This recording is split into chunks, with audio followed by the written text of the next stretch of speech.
Coming up on Week 11 of NFL Primetime, football's two behemoths, the Cowboys and Niners, renew acquaintances at the stick. The Chiefs look to ground Brett Favre in the pack at Arrowhead, while Dandy Dan looks for 50 grand against the Colts. The Bills try to bring some northern exposure to Philly. Can the Bucs just win, baby, at the Sombrero? The PATS and the JETS go down to the wire in a battle at the Meadowlands. And the Redskins and Cardinals go down to about 5 wires at RFK. While the Rams offense finally gets a jump start and then some against the Falcons. The Broncos try to take a deep breath in becoming football's first 9-win team. All that and much more coming up on NFL Primetime.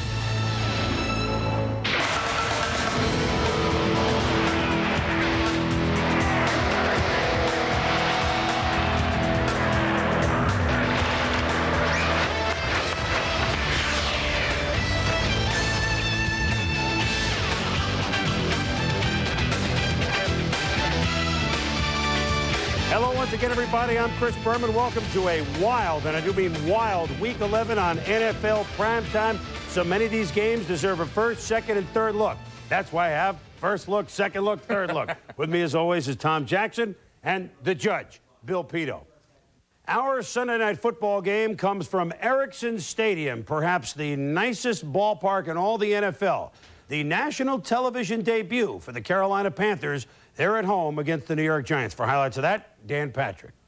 Breathalyzers would have been administered or urine samples collected if you thought it was possible that the Panthers and Cowboys would have identical records after 10 games. Dallas improved to 6-4 with Sunday's win at San Francisco. The Panthers could do likewise with a home win over the Giants.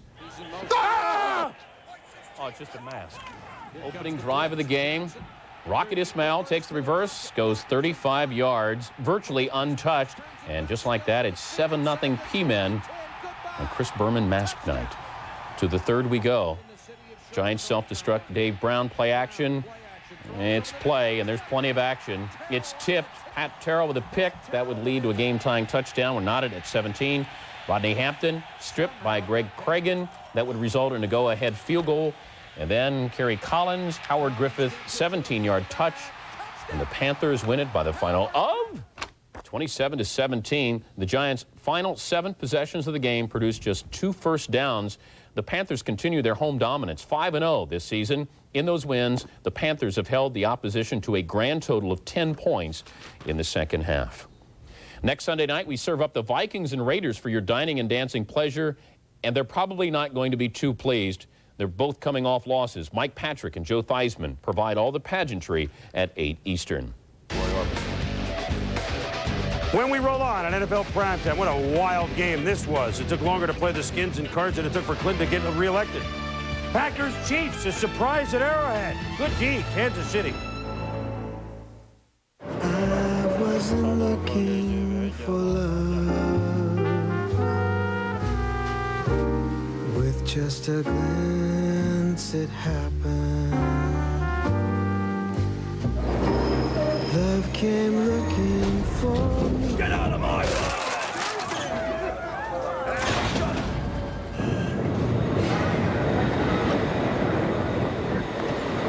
Darker stonewashed khakis.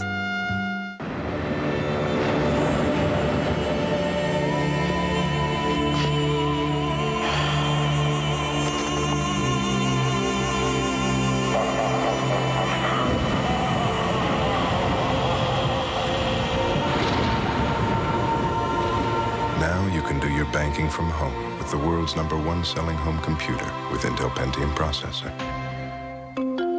Packard Bell. Wouldn't you rather be at home? This is the locker room, and that's Neil Smith. We like him when he's good and mean. So we get his mother-in-law to call him collect before each game without using 1-800-COLLECT. She's got some nerve, Neil. 1-800-COLLECT could have saved him up to 44%.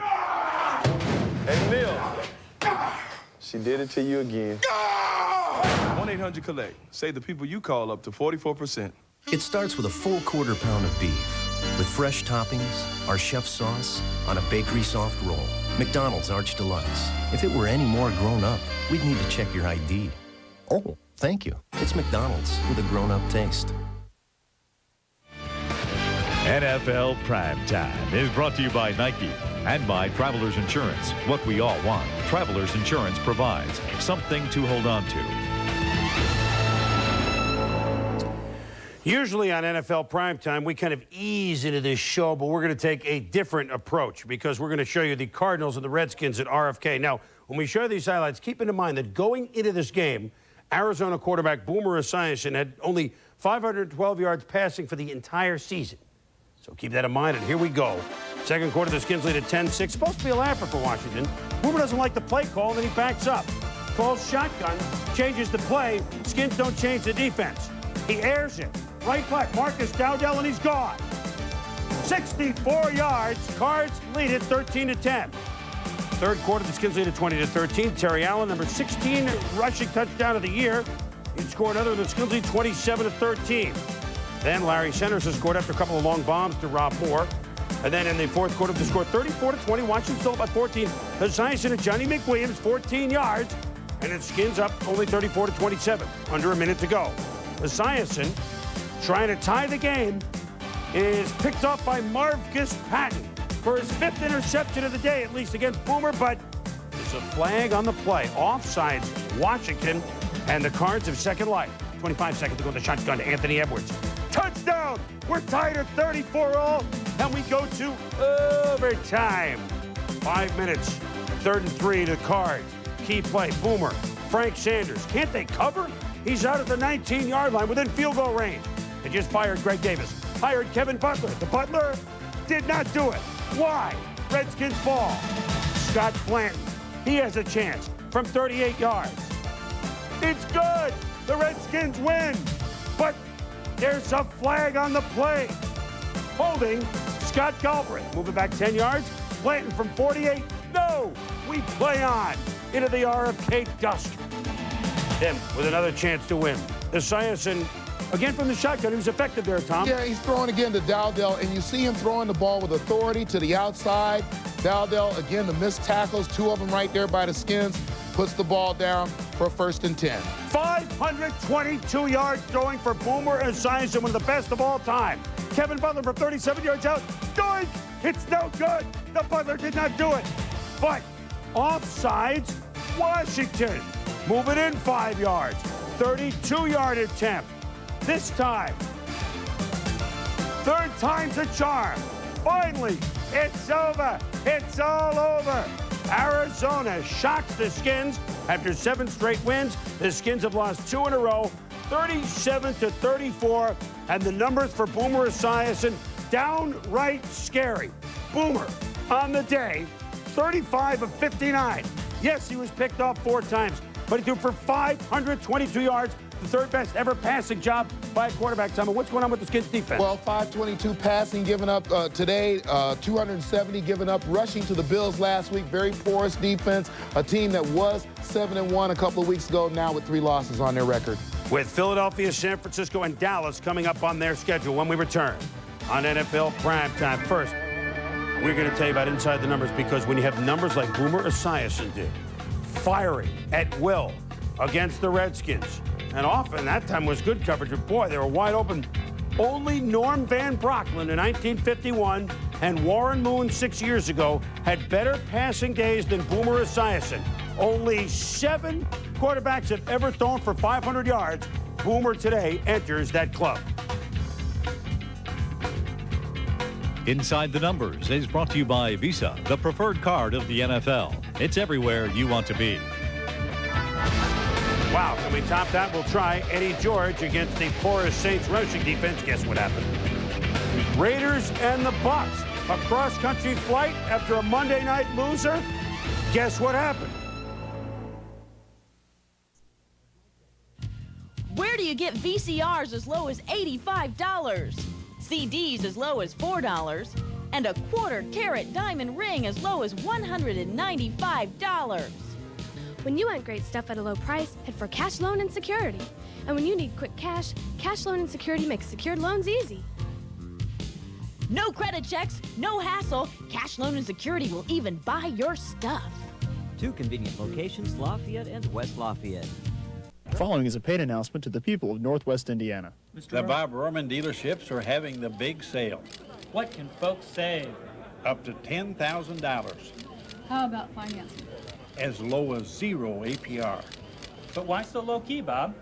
We don't want to scare the competition.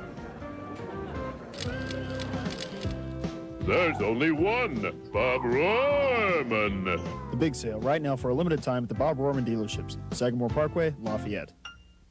The time will be 7:30 p.m. On Monday nights, your NFL action starts at 7:30 because between what happens on Sunday and what's coming up Monday night, there's plenty to talk about. The time will be 7:30. Join Mike Tirico, Sterling Sharp, and Joe Theismann as they take you deep inside the NFL. Analysis, perspective, experience. It's time to catch NFL Prime Monday. Monday nights at 7:30, only on ESPN.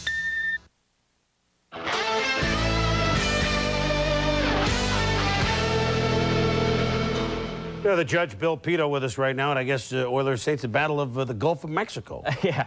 Could the Saints do anything on run defense? That would be the question. The Saints have been run on and run over, last in the NFL in rushing D. The Saints gave up 214 yards to Arizona's LaShawn Johnson in Week 4. They gave up 149 yards to Baltimore's Ernest Biner in Week 5, and last Sunday night, the Saints allowed the Niners to run for 191 yards as a team. So it did not bode well for the Saints against Houston's running rookie Eddie George. You say all that, and Houston passed the ball.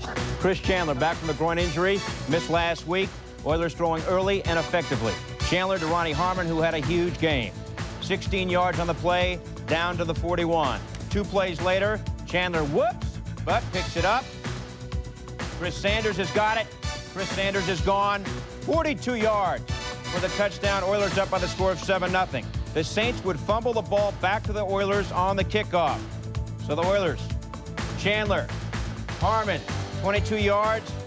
He gets inside the 15, and then 2 plays later, Chandler to a wide open Harmon in the end zone, 11 yards, touchdown, Oilers up 14-0. Second quarter, it's more the same. Oilers up 14-6, Chandler to Harmon, 8 yards, down to the 8. Harmon, 108 total yards in the first half. There you see the specifics. Tommy, then some trickery. Yeah, Eric Norgaard going to work the tackle, eligible here. The importance of selling the block. Right there, he does on the end, slips off into the flat for a touchdown. And a tough day for the Saints. The punter, Klaus Wilsmeyer. Louisville. Run over. Malcolm Floyd ran him over. Don't read those lips. Oilers go on to win by the final score of 31-14. Eddie George, 21 carries for 95 yards. With the story, Harmon, 47 yards rushing, 108 yards receiving on 7 catches. Chandler, 3 TD passes. Complete domination by the Oilers. 1 touchdown pass for Jim Everett in the loss. He's the 20th player all-time with 200 career touchdown passes. Our next stop, Falcons and the suddenly potent Rams. What's going on? The rookie Eddie Kennison, the top punt returner in the National Football League. He's got it, and he gets a big block there, and he's gone. 78 yards for the touchdown, his second punt return TD this season. 7-0 Rams. Tommy, some analysis. Yeah, we take a look at the key block on Albert Shelley right there by Mike Skurlock and Claudius Wright, and you see what it's like to be the outside guy in coverage on a kick return. Lawrence Phillips, the rookie, been struggling, but he had his best day as a pro. Nice cutback for 16 yards. 6 plays later, Phillips up and over for the touchdown. 14 carries, 106 yards for him. 21-0 Rams. Falcons next possession. Bobby Hebert will go back to pass. It's tipped and then picked off by Toby Wright, who's in the right place at the right time. Touchdown. 28-0 Rams early in the second. June Jones, how much longer will I have this job? Rams win it 59-16. The Rams' most points in one game since December 4th, 1976. That game was also against Atlanta. Just the Rams' 5th win in their last 20 games. We told you about Phillips. Harold Green also 13 carries, 106 yards, and 2 touchdown runs. The Rams pick up 279 yards rushing as a team. Chris, it's hard to believe, but the Rams were the worst offensive team in the entire league coming into this game. That's why they play the games. Only since 1960, we didn't have time to dust off all the old books. Only 13 times this team scored 59 or more points. Welcome the St. Louis Rams to that book. All right, well, team that doesn't score a lot of points throughout their entire history, the Tampa Bay Buccaneers, hosting the Raiders at the Big Sombrero. Raiders making that tough cross-country flight after a tough Monday night loss. Meanwhile, Trent Dilfer, I know we've been on him, but he has been much better the last month. 3rd and 14. My goodness, look at the time. To Carl Williams in traffic, 24 yards, first down, Buccaneers. Late in the drive. The Bucs had the ball 23 minutes in the first half, by the way. Dilfer to the right flat to Eric Reddy. He's going to beat Terry McDaniel at the touchdown. 7-0 Buccaneers, 9.5-minute drive, 13 plays, 78 yards. Second quarter, though, after a Dilfer fumble, Raiders take advantage. Harvey Williams, the option jump pass to James Shadowmuth. He makes a nice jump on the photographer. We're tied at 7. All right, now we move to the fourth quarter, 7-10 Raiders, 3rd and 8. Dilfer cannot find anybody, but guess what? A real surprise. There's a flag on the play, roughing the passer, Tom. Yeah, you see Andre Bruce come in here and not come in low around the legs, but come in high, come in late, get the roughing call, and the Buccaneers maintain possession. About 12 penalties for the Raiders. Nothing's changed. Dilfer to Mike. You're in good hands with Olstad. Touchdown, and we're tied at 17 all. Under 2 minutes to go. The Raiders first and goal at the 7. They're going to run to the end zone for what? No, they're going to kneel. So on second down, they're going to run for what? No, they're going to kneel. Let's tick, tick, tick, tick, tick, tick, tick, tick, tick. Why not? We got Cole Ford. He's already kicked a tough field goal in the win. We're not even going to try for the end zone. And the kick is up, and it's no good. It's no good from 28 yards. Mike White can't believe it. In overtime, Bucs carried the play on 2 drives. Allstott caught a big pass, ran inside the 5. They run for it. Michael, come on, who's down? Husted. Field goal. It felt like a touchdown. Yeah, Cole Ford didn't get it done. Husted did, and the Buccaneers win it 20-17, only the second win for Tony Dungy, but after 4 straight weeks of allowing only 13 points, again, they hold an opponent in the teens. You play defense like that, Tom. They held to Oakland, playing 271 yards. And look, I mean, you're supposed to make the chip shot, but don't you have to at least run toward the goal line once in that situation, even though you're at the 7? Well, we both watched the game, and we know that it's a game of mentality, and I think that certainly the mentality of the Raiders was such that they had the momentum offensively, but when you kneel down on the ball 3 times and make no effort, and we've seen it a couple of times this year, once from the 49ers, now we see it from this team. You kneel down on the ball, you take the heart out of your ball club. If you happen to miss that kick, you pretty much lost that ball game. Well, and that's what happened. The Raiders lost 2 tough games in a week, and 4-4 has now become 4-6. A wasted week for the Oakland Raiders. When we return, plenty coming up. The Jets try to make life miserable for Drew Bledsoe. Dan Marino looking for a bunch of zeros in the record column. Would he get him against the Colts?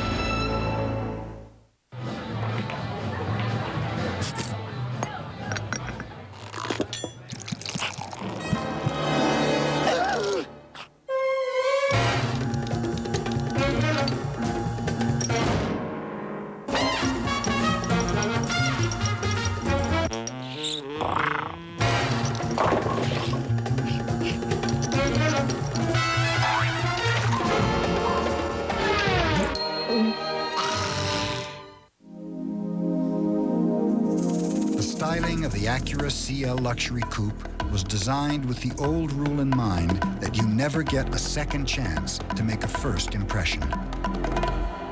And here to break that rule is the new 3.0 CL. With a new 200 horsepower V6, it lets the CL make a second impression even more powerful than the first.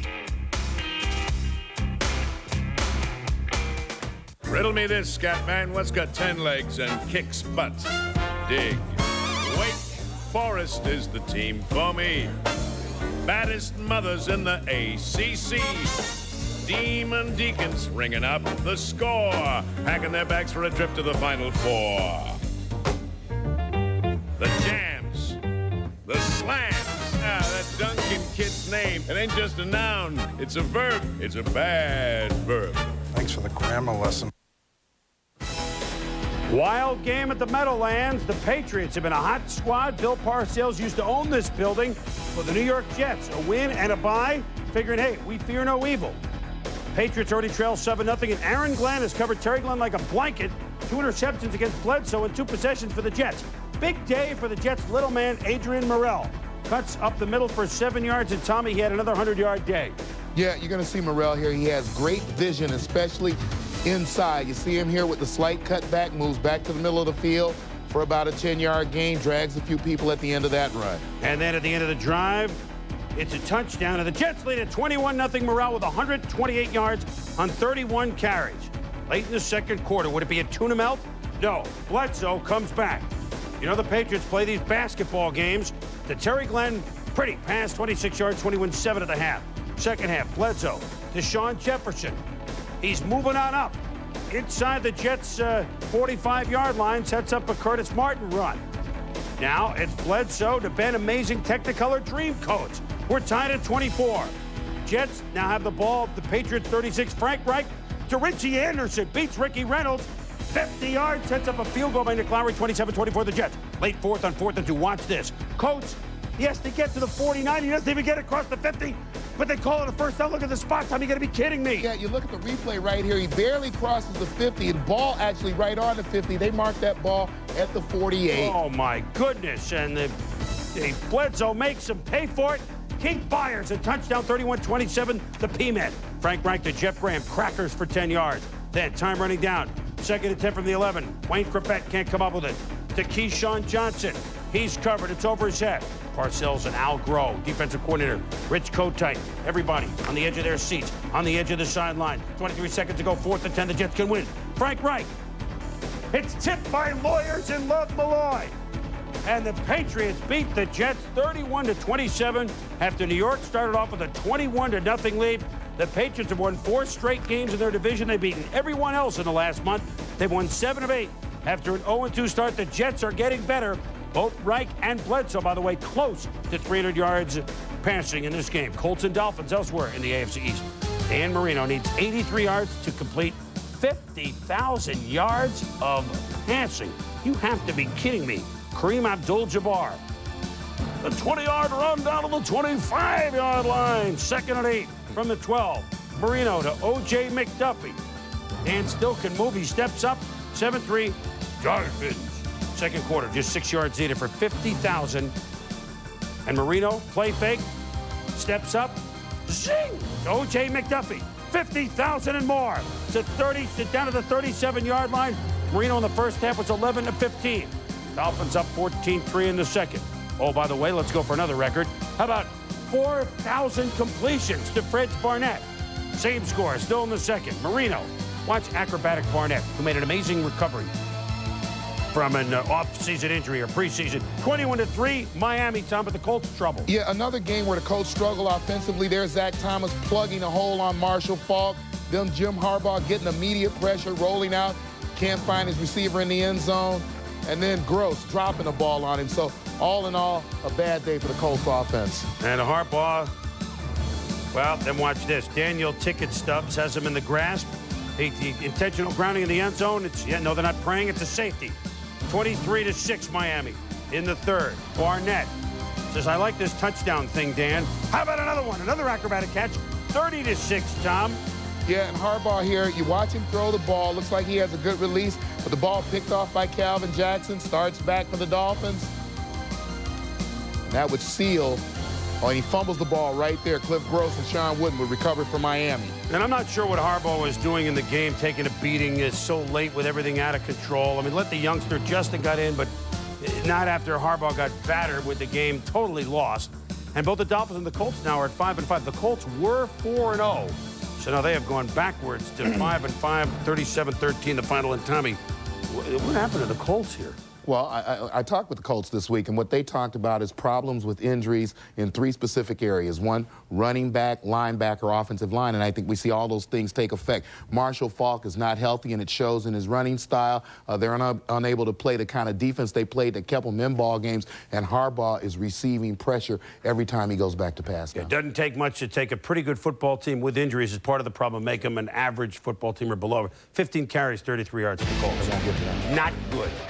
When we return, hey, Steelers have owned the Bengals, but the Bengals have a new feeling in the refurbished jungle. And the Buffalo Bills that take that NFC East again. I'm not crazy about this artificial turf. Looks like shag carpeting. Got no give. No big deal. After all, this is America, and we play football no matter what. Lizards, floods, tropical storms, I've seen it all. And let me tell you this, if a meteorite hit the Earth tomorrow, you just wait for the darn thing to cool off, Draw field in the ashes, run it in for 6 points, and spike it to the end zone. Ow!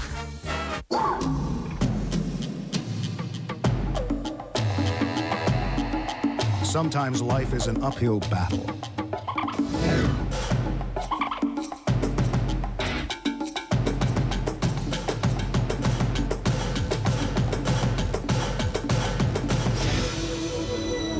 Handle it. Dunlop Tires.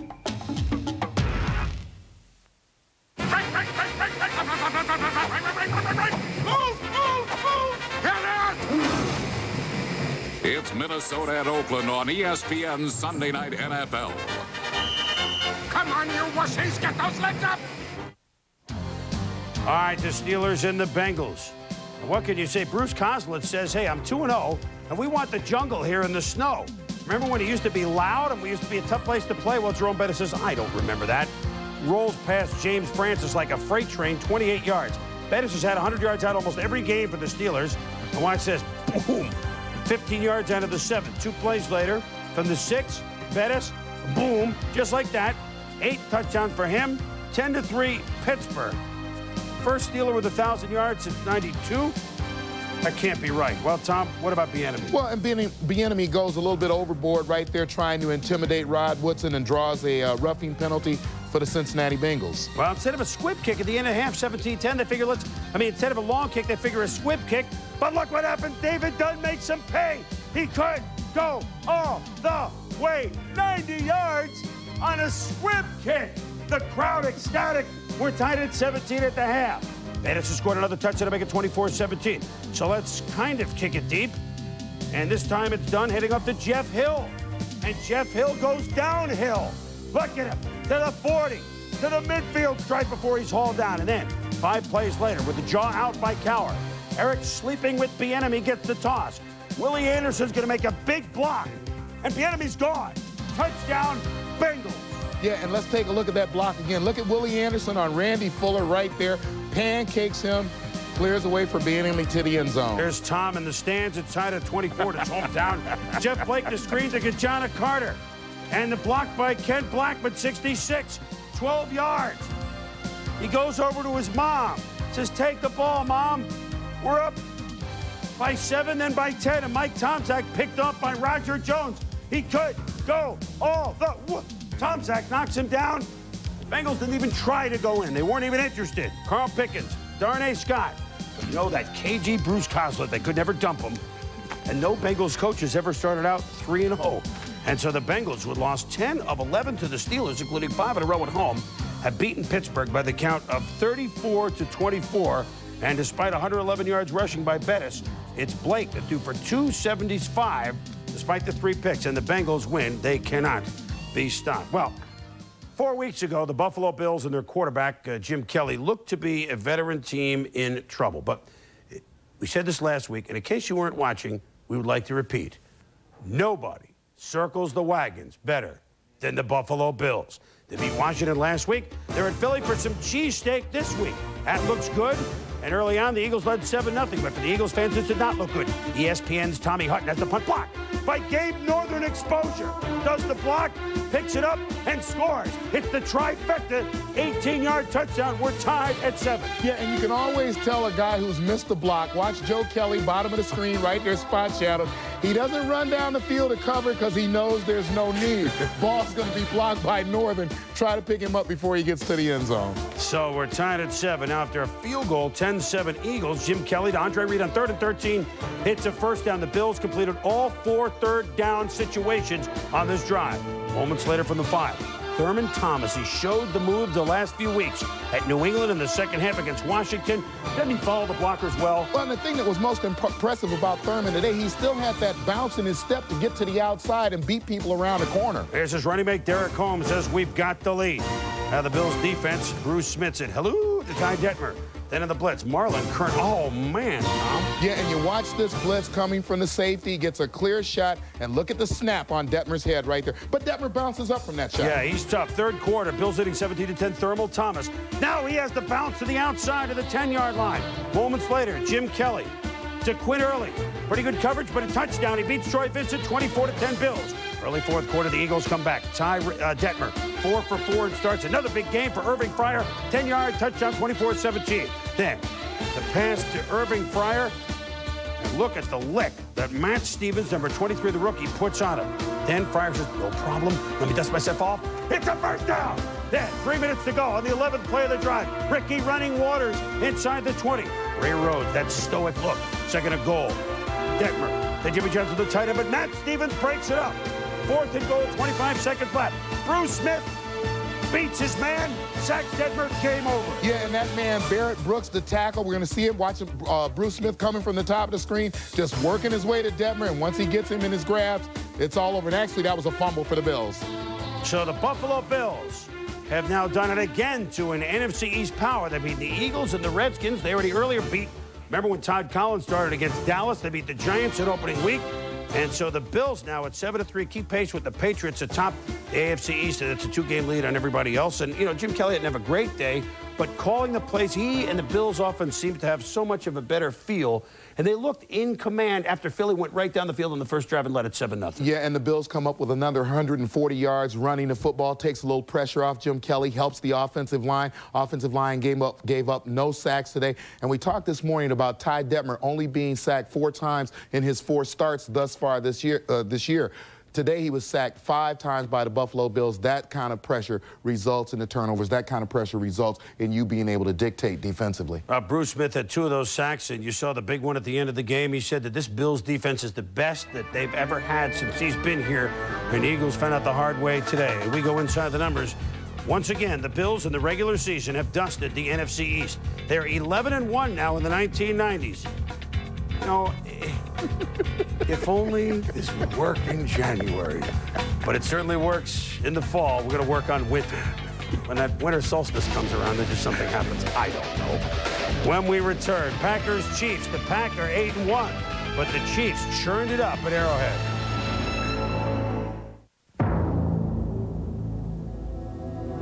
If you're ready to do business on the internet, and you're wondering where to start, then the fastest growing internet provider in America invites you to get on board.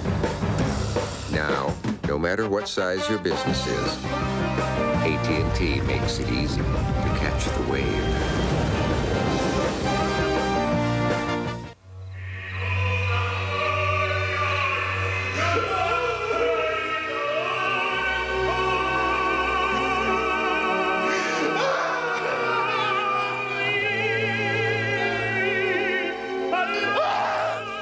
Sad, isn't it? Finding out you paid too much for your stereo. Circuit City, you can't find a lower price. We guarantee it. If one more worker makes it through the day safely, still able to embrace a waiting child, still able to see the work that lies ahead. If one more accident never happens, then Travelers has done its job. We've made your job more secure. In business, as in life, what we all need, insurance from Travelers provides. Something to hold on to. These are the biggest feet in pro basketball. Shoe size 21. If you think the shoes are hard to fill, imagine what it takes to fill the rest of him. Big boy. Well, new cheese tortellini from Chunky foots the bill. It's loaded with giant ring-shaped pasta stuffed with cheese, plus huge chunks of chicken and tons of vegetables. So if you've got a giant appetite to feed, Chunky Cheese Tortellini scores with the big boys. Satisfied? Oh, yeah. Yeah, I thought so. Campbell's Chunky, soup that eats like a meal.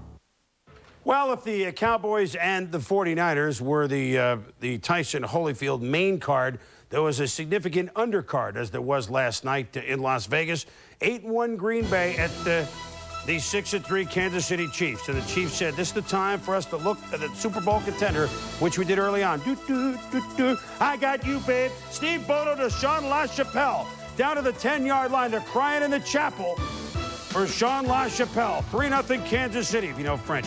Oh, Mark Jamore doesn't know French, and he knows he's out with a strained left arch. More on that in a moment. That's a critical injury to the Pack. And then good Chiefs defense. Yeah, Von Booker right there. Then Tracy Simeon right there putting the pressure on Favre. And then finally James Hasty right there coming up with the sack. So Favre under pressure throughout the day today. Second quarter, Chiefs defense got it going. How about the offense? Bono to Tamarick Vanover. Doug Evans. Looked like pretty good coverage, but they call the pass interference. And Evans arguing by Aqua. Nope. And they call the flag. He pushes the back judge, Tim Millis. Mike Holmgren is livid.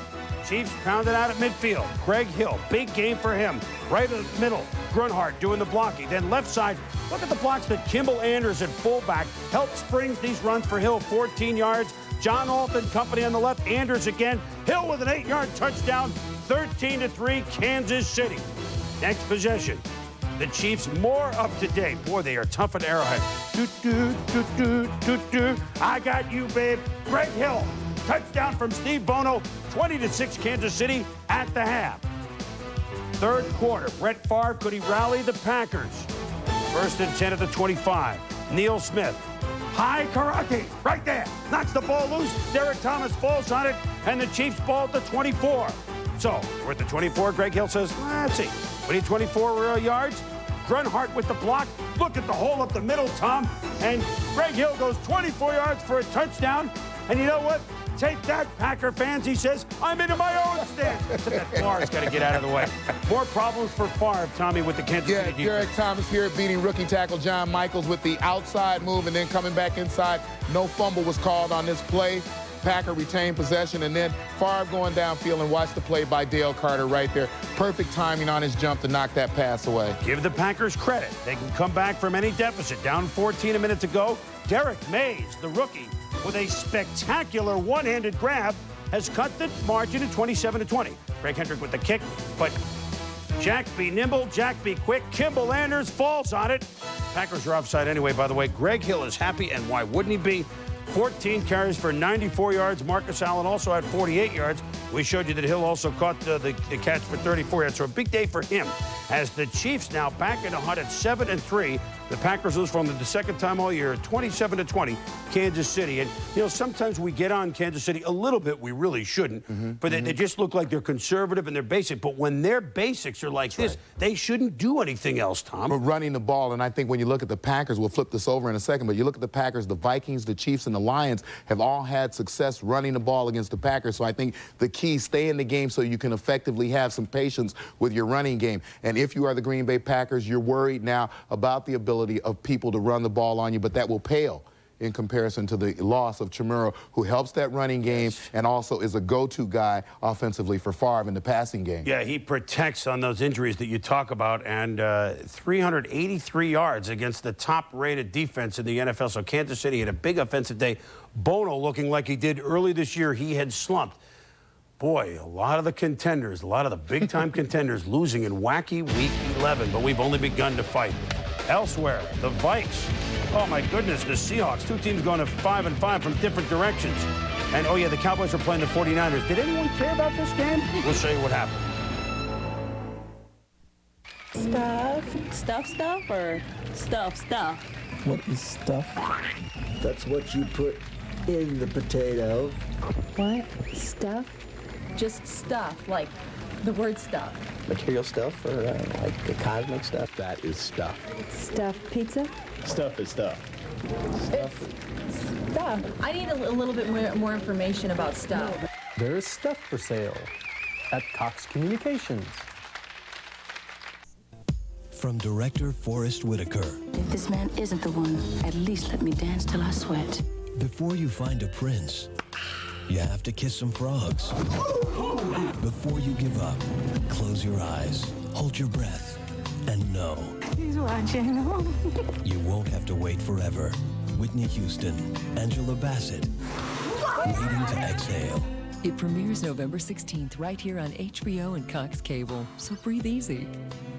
1965, after Gale Sayers is named NFL Rookie of the Year, Joe McGinty travels to Chicago in the hopes of Mr. Sayers becoming the godfather of his twins, Joe and Tom. Joe McGinty does not miss a single home game that year. Sayers is forced to get a restraining order against him. We ran into Gale last year and told him how much it meant to us that he was our godfather. Yeah, but then he said he didn't know what the heck we were talking about. Good man, then, Gale. All sorts of things happening here and all sorts of things happening at the Kingdom. Where is it? John Freeze? Is it the trout up there? What's going? The salmon? I mean, everything's working right for the Seahawks. All I know is they're getting so good, I don't think I'm going to be doing the games much longer. You could lose the Seahawks very quickly on this show. Seattle and Minnesota. Minnesota's 5-1 start has been wiped out by 3 straight losses. The offense has been the problem. Just 5 touchdowns in the last 5 games. Running back Robert Smith hurt his knee in Week 9. He's gone for the year. Quarterback Warren hasn't been a full Moon because of bad ankles. In and out of the lineup all year. Moon was in at Seattle. And let's take a look. First quarter, 3-0 Seattle. David Palmer returning the punt. Stripped by Jay Bellamy. J.J. Cunningham recovers. Seahawks have the football. They make the Vikes pay. Lamar Smith, touchdown, 10-0 Seattle. Late second quarter now. Moon. Pass is tipped, picked off by Jay Bellamy. Seahawks again take advantage. John Freeze. Front. Idaho. It's Ricky Prohl. Freeze has been great since he's become the starter. 19 yards on this play. And then on the very next play, Freeze the fade to Joey Galloway. Beautiful effort by Galloway, 21-7 Seattle. Under 30 seconds in the half. Moon tries to hit Chris Carter, tip. Winston Moss picks it off. Again, the Seahawks. 2 plays later, Steve Broussard through the left side. Several great cuts. And he goes 26 yards for the touchdown. 15 points in the final 55 seconds of the half for Seattle. They're up 28-7. Tommy, some analysis. Well, Billy, you saw it right there. Atrocious tackling on the part of the Vikings all day. Here, Chris Warren with a nice handoff up the middle. Forces 5 missed tackles by the Vikings as he gains 24 yards. You got to wrap him up. On the next play, it's Lamar Smith. Again, he breaks through. 22 yards on the play, sets up a touchdown. Seattle's up 35-7. Then watch how dicey it got. David Palmer back to return a punt. Goes to make a hit. The ball hits him. The ball hits him right there. Dicey, dicey, dicey. That's a turnover. And it sets up Freeze again to Prohl again. 22 yards, touchdown, 29 points by the Seahawks off Vikings turnovers. And they go on to win 42-23. The Vikes in a free fall. They've lost 4 straight. The Seahawks have won 3 straight. It's just the 3rd time in 6 years that Seattle wins 3 in a row. Freeze 4-1 as a starter, threw for 263 yards and 2 touchdowns. Our next stop, the Ravens and the Jaguars. Tom Coughlin's Jags 3-1 at home in 96. First quarter, Ravens' second drive. Testaverde finds Michael Jackson. Or not, Tommy. Right there. Call was a judgment call by the official that Mickey Washington pushed him out right there. He called him inbounds. So we do have a hee. Second quarter, 7-3 Ravens. Bam Morris, huge day. 109 yards rushing, and he picked up 52 yards there as he broke both tackles. 14-3 Ravens for Testaverde. His 8th straight game that he's thrown 2 or more touchdowns. Fourth quarter, Jags down 27-16. Mark Brunell to James Stewart, 8 yards. They missed a 2-point conversion, but they're down 27-22. Marchibroda feeling testy. Jags next drive, 3rd and 2. Brunell, the former Brown, Keenan McCardle, first down inside the 10. First and goal. Jags still down. Brunell, the quarterback draw to the 1-yard line. Second and goal. Brunell, Roden. We're inside of a minute. You see the clock. Brunell in there, touchdown. Add 2 points. Jags up 30-27. Ravens' last chance. They're down 3 after the 2-point conversion by Jacksonville. Testaverde back to pass. He's hit. He loses the football. And that is that, as Jacksonville wins it by the final score of 30-27. So the Ravens have now lost 5 out of 6. Brunell, another nice game. 254 yards passing. Pete Mitchell, 6 catches for 80 yards. And Chris, it only seemed like a matter of time because Baltimore's got the 2nd worst defense in the entire league. Jacksonville, the 2nd overall offense. They were down, but they were able to come back down the stretch. They've lost a lot of close games, but this time they were able to pull one out. Brunell and Vinny going into the weekend, the number 1 and number 2 in passing yards, and no one would have thought that. Yeah, you know what, Bill? There's this other game that we need to talk about. Which one would that be? No, let me see here. What do we got here? Let's see. It says the series of the 90s, 7th meeting in 5 years. The teams are 3-3 since 92. Oh, yeah. Cowboys at 49ers. Need we say more? Here we go from 3.com Park. Dion, the former Niner, now Cowboy, read to Barry Switzer. 0-3 against the Niners. Niners say, no, you're not winning in our house. Bill Walsh on the sidelines. Dwight Clark, Harry Edwards, all the brain trust down there. But look at the way, bar none, William Floyd ran on the opening drive. 9 yards. After they lead at 3-0, I should say. Uwazaki for 9 more on a pass. Steve Young. Duyani Uwazaki. I got to learn how to pronounce the name because it's 27 yards. 10-0 San Francisco. Yeah, and Uwazaki double team right there, but you saw it right at the end of that picture. Kevin Smith fell down. So 10-0 beautifully early on the dump to Emmitt Smith. Ken Norton, the former Cowboy, has words with his ex-mate. They exchanged pleasantries. Norton has won all 6 of the meetings since '92. But then Steve Young, Broderick Thomas blasts him, and then Jim Schwartz knocks him out. That's Doc Clint on the sidelines, but Young would have to leave with a slight concussion. Again, would not return. It was the signal for Dallas to get going. Troy Aikman to Eric Bjornson for 12. Aikman to Irvin, the sideline, 12 more yards in front of Marquez Pope, who's played well. Next play, Aikman to Emmitt Smith. Bounces outside for 14 more yards. That sets up on 3rd and goal. 37 seconds left in the half. Aikman, quarterback draw, touchdown, dives in. And it's now 10-7 San Francisco at the half. All Niners first quarter, all Cowboys second quarter. Elvis Gerback. Oh, my goodness, he was in the building to Darren Woodson. Right to the safety's hands. And the Cowboys in business at the 33. Aikman flushed out of the pocket. And Bryant Young and Gary Plummer hit him hard. The Niners defense hold. Chris Bonio kicks a field goal. We're tied at 10. Started the 4th quarter. Elvis Gerback sliced them up last year in Dallas. Ineffective today. To Terry Kirby, the swing pass. Kirby ran for 15 yards to the 45. That sets up Gerback to Kirby, and Kirby now making his presence felt, Tom. Yeah, and Kirby has the great burst. You see him run through tacklers, and this is what the 49ers got him for, to be a go-to guy in a passing game in the red zone. 17-10 Niners, 11.5 to go. Now 7.5 to go. Aikman to Michael Irvin. It's 30 yards on the slant. Finally pulled down to the 18-yard line. 2 plays later. Aikman going for Dion. And Marquez Pope saves the day for San Francisco. The Niners have the ball with 6.5 to go. But, Gerback didn't even let his defense rest. Big pressure by Dallas. Gerback, the floater, into the hands of Fred Strickland. What are you doing? Big play by the defense. And George Seifert sees the Cowboys take over at the 15. Aikman to Bjornson. He's wide open, beating Lee Woodall. 17-all, and we go to overtime. In overtime, the Cowboys get the ball first. Aikman, the quarterback sneak on 3rd and 1, just gets the first down. Then 1st and 10. We're going to give it to Emmitt Smith. Bust through the middle, makes the move, and shows a little bit power on Merton Hanks. That sets up from the 28-yard, a 28-yard attempt by Chris Bonio. It's good. It's good. Barry Switzer has beaten the 49ers for the first time in 4 cracks. And the Dallas Cowboys, ladies and gentlemen, the Dallas Cowboys, in case you hadn't figured this out, are in the hunt.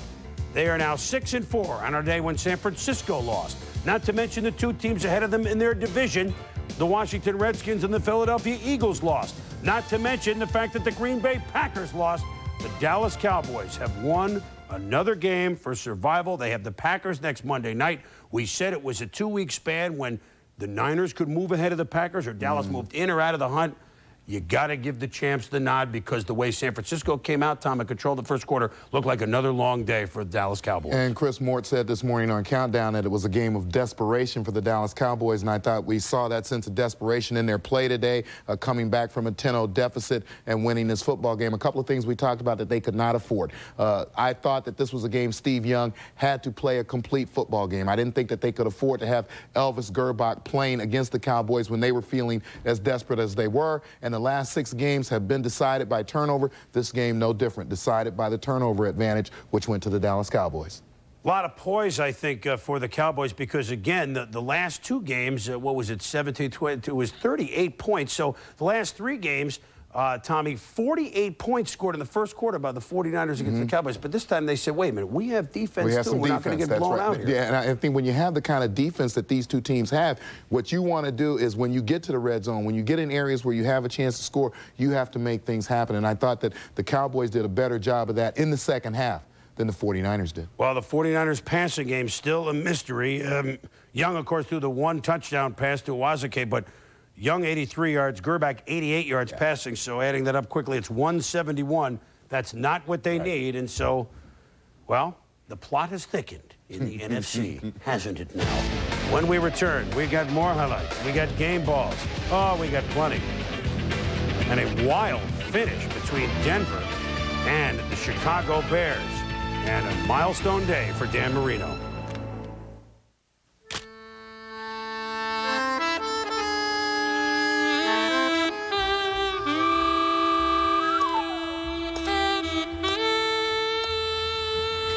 beau pantalon. Hey, she says nice pants. Les Américains font rire. Darker stonewashed khakis. Sir, is that good here? Oui. Now, with 50% more tender filet than before, McDonald's new Fish Filet Deluxe is sure to satisfy your grown-up needs and desires. For lunch. It's McDonald's with a grown-up taste. I'll buy 10 of these. You're Deion Sanders. Deion Sanders? It's him. You're the greatest, man. Mind if I get a picture? Thanks, bro. You mind if I write a check? Sure, Deion. I'm just gonna need to see some ID. Say what? Yes, like driver's license, a library card. Checks. What a pain. Fishing license? Employee ID. But now there's a better way. The Visa Check Card. It's an ATM card with a Visa logo that deducts from your checking account automatically everywhere Visa's accepted. I'm gonna have to call to see if you can cover this. The Visa Check Card works just like a check, only better. For years, ESPN has been working to improve sports for the fan. Designed to extend the season for fans in places like frigid Lambeau Field, the Toasty Ball is heated by a small plutonium furnace. But at 130 degrees, it's too hot to handle. But experiments like Toasty Ball did lead to a breakthrough in coverage for all sports. ESPN Net Sports Zone. With Chris Mortenson's column, drive charts, everything you need to be a better fan. ESPN Net Sports Zone. Technology for you. Primetime Players is brought to you by 1-800-COLLECT. The way we call collect today. My game ball goes to Arizona quarterback Boomer Esiason. 522 passing yards, the third most in NFL history as Arizona beats the Skins in overtime. Tommy, what do you have? My game ball goes to two running backs, Lawrence Phillips and Harold Green. 27 carries, 212 yards combined, 3 touchdowns. Good day for the Rams. Big day for the Rams. Tommy, when you get to 50,000 yards, which, by the way, is 28.5 miles, which, by the way, is more than the ozone layer and twice as far across as the Grand Canyon, Dan Marino gets my game ball. We're not done here. Could the Broncos go to 9-1? The Bears were awfully stubborn at Mile High. It's a world championship 18 years in the making. Finally, the Commissioner's Trophy has come home to where it belongs. The 1996 New York Yankees, champions of the American League East, owners of their first league pennant in 15 years, and once again, world champions. Celebrate the Bronx Bombers' ride to baseball's pinnacle with the New York Yankees World Championship plaque. Each plaque includes an officially licensed 8x10 team photo featuring Bernie Williams, Derek Jeter, Cecil Fielder, Darryl Strawberry, Andy Pettit, and more. Below the photo is a nameplate detailing the Yankees' rise to their unprecedented 23rd World Championship. Call the toll-free number today to add to your collection of baseball memorabilia or give a gift that any Yankees fan will cherish. Operators are standing by 24 hours a day, 7 days a week to take your order. Supplies are limited, so call today. The buzz in the ACC is Yellow Jacket tailback C.J. Williams has all the tools. He'll lead Georgia Tech against Maryland for a Thursday night rumble in College Park. Georgia Tech, Maryland, Thursday at 8, only on ESPN. ESPN News. Peterson, he doesn't even know what ESPN is. I was like, you watch ESPN News? He was like, what? He doesn't even know what ESPN stands for. ESPN stands for, like, it's like sports in Spanish, right?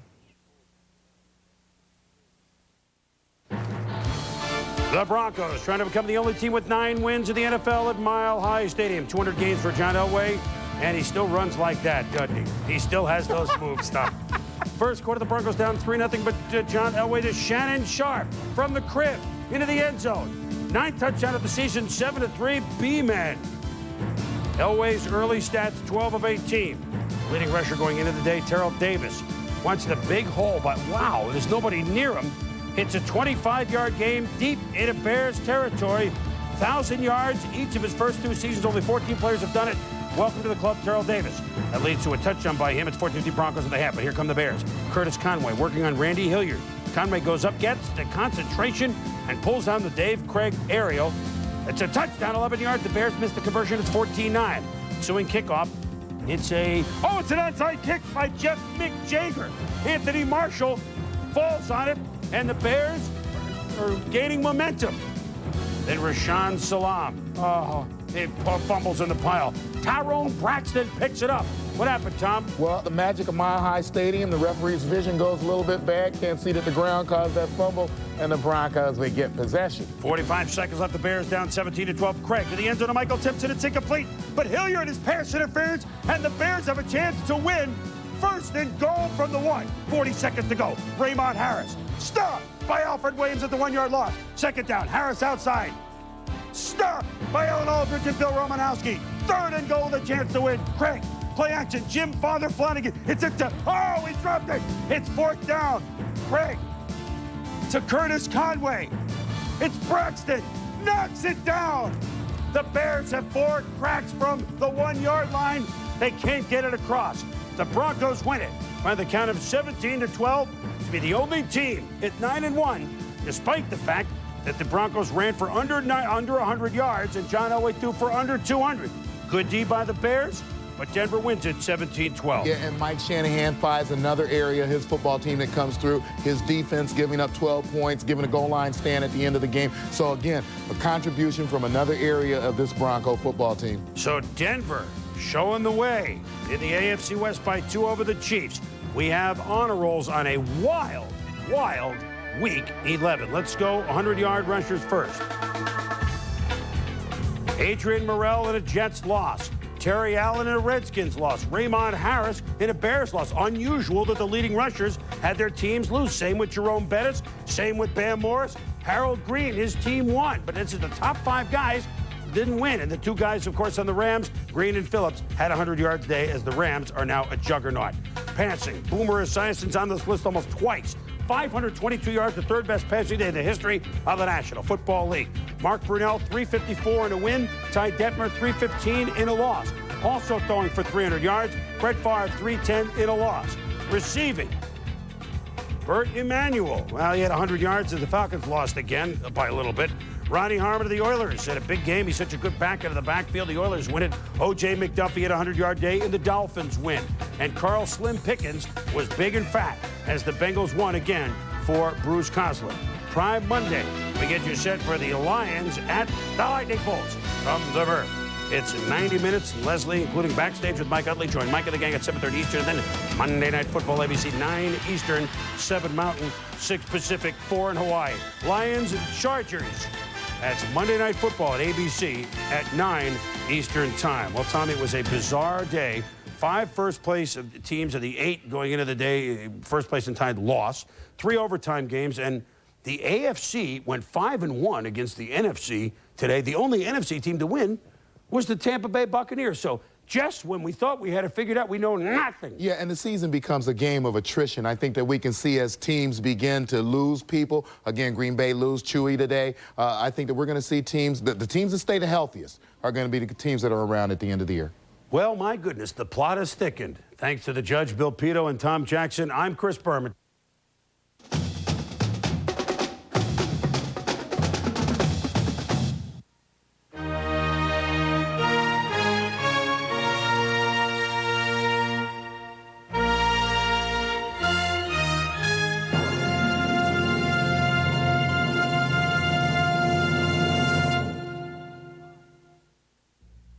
Hi, I'm Steve Sable.